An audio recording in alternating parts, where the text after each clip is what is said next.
আসসালামু আলাইকুম, সবাই কেমন আছেন?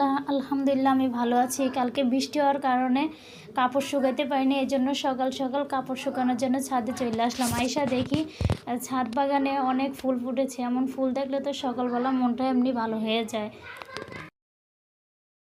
কাপড় মেলার পরে এখন তো কুরবানির তো চলে আসলো, এই জন্য মশলা করার জন্য সব রকমের মশলা নিয়ে আসছি। এগুলো ছাদে রৌদ্র দিছি, দেখতে তো আছেন কত রকমের মশলা নিয়ে আসলাম।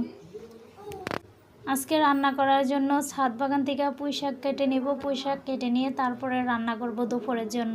এইদিকে ছাদে আইসা মুরগিরও কিছু আদার দিলাম, মুরগিগুলোরে আদার দিলাম খাওয়ার জন্য।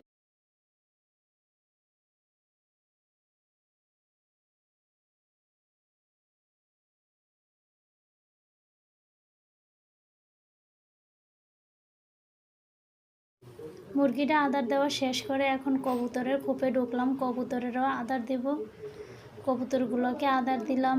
কবুতর মুরগি একসাথে আছে দুই খোপে। এই যে কবুতরের মুরগিরে আদার দেওয়া শেষ করলাম। আজকে এ পর্যন্ত। কি সবাই ভালো থাকবেন, সুস্থ থাকবেন। আল্লাহ হাফেজ।